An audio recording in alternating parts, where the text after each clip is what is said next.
And it's a, All right. That looks like my dog. I'm going to bring this public meeting to order for the fiscal year 2020-2021 of the budget revision number 1 set for today. So if Ms. Valenzuela, is she ready? Hi, can you hear me? Yes. Yes, thank you, Madam President and governing board members. Tonight, I will present a summary of the fiscal year 2021 budget revision. The budget revision must be approved by the governing board and submitted to the Department of Education before December 15th. So tonight, that will get uploaded once it's approved by the board.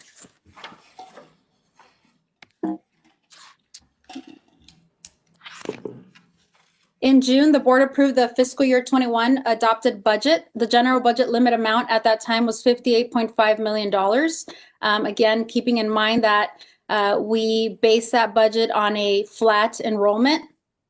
And as we've been presenting to the board over the past few months, that's definitely not the case. So based on our current average daily membership reports provided by the Department of Education, which now reflect our enrollment decreases, our M&O budget will decrease by $2.6 million.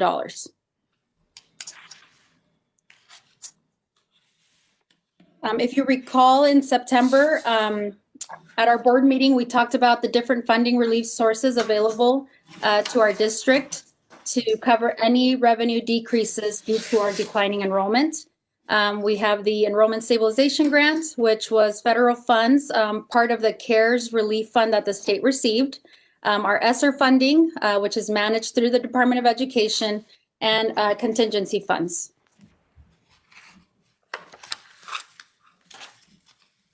The governor set aside $370 million statewide from the CARES funding.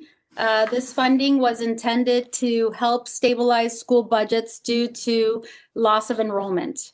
The amount was supposed to be based on the greater of fiscal year 21 40th day ADM or 98% of fiscal year 20 100th day ADM. So our district was anticipating $4 million. We were awarded $600,000 less from the Enrollment Stabilization Grant. The award amount that we received was $3.4 million. Statewide enrollment is down approximately 50,000 students, and this caused the state to exceed the $370 million funding that was available for this grant. So all districts were reduced to fit within the available funding that the governor had set aside. And to balance the budget, we have used the stability grant first, since this has a deadline of December 30th. All monies must be expended by December 30th of 2020. So in fiscal year 20, we recoded approximately $800,000 to this grant out of M&O. And this year we're recoding the remainder of it, $2.6 million from M&O to this grant to balance out the M&O budget. So the $2.6 million decrease here will now become a federal expense.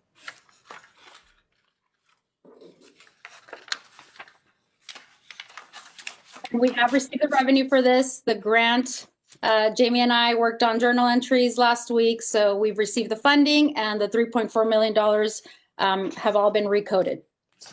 So that's complete. If you recall, in September, I also talked about the ESSER grant application. It was approved in July by ADE. The award amount for our district was $1.9 million. These funds we have until September of 21 to spend. And as a reminder to the board, in May, we will revise the budget again to reflect any additional ADM changes. So if the budget decreases again in May, we will have this funding source available to cover any additional loss in revenue. We will also utilize these funds for any additional needs that we may have. I'm sorry, was there a question? Yeah, with the ESSER grant, Mm-hmm. it says technology custodial, does that go towards salary or is it all? Yeah, this one's very flexible. You can utilize it on salaries. You can use, these are just some examples that I wanted to share with the board, but it has a lot of flexibility. Salaries and benefits, custodial, transportation, training, PPE, really anything that to operate our schools during this time.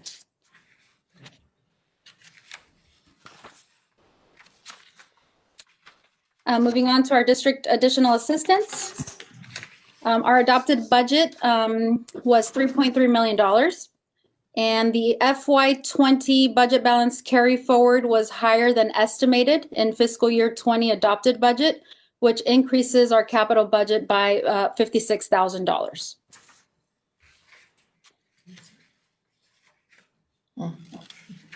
And that concludes my presentation. Are there any questions?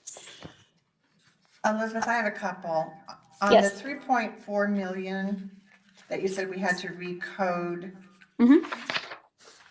can you kind of detail that a little bit more? What recoding, what were we recoding? We were recoding what we were allowed, or I'm confused. Yeah, so because we're now reducing the M&O budget by that $2.6 million, this was our relief fund to cover that $2.6 million loss in M&O.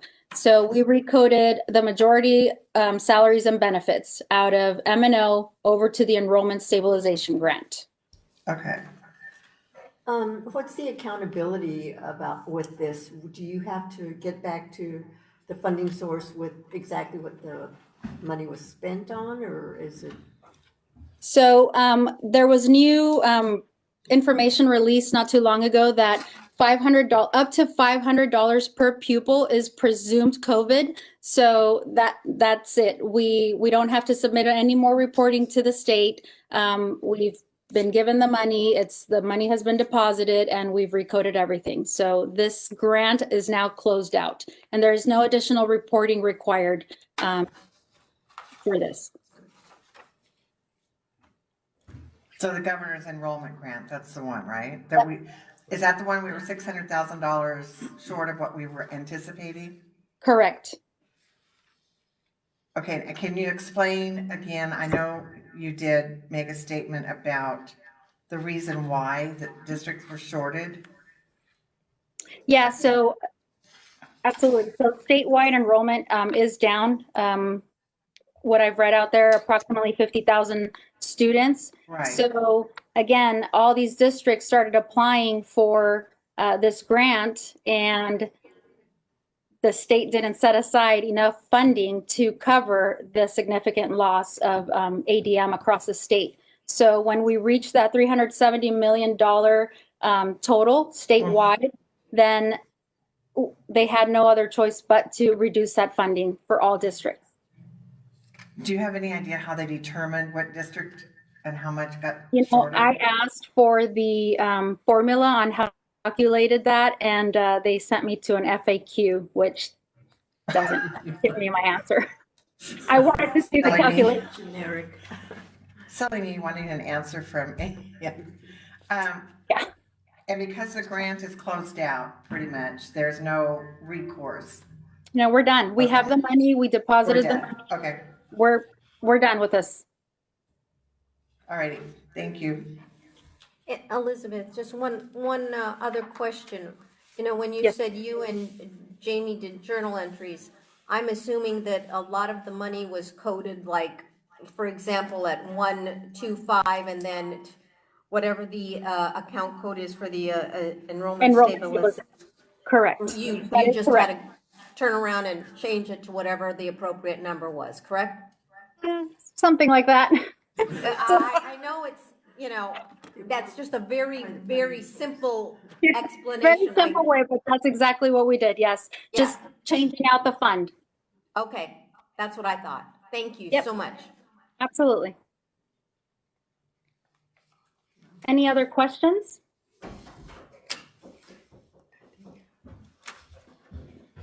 No? No, I don't. Thank you. Thank Thank you, you. Elizabeth. Do we have Thank any you. public comment? Yeah. No? No public comment, so if public comment for this comes in between now and call the public for the regular meeting, we can include it. Okay. Then I can say that this meeting Public hearing is, this hearing is over at this time. Thank you, Elizabeth. Thank you. Hearing is over.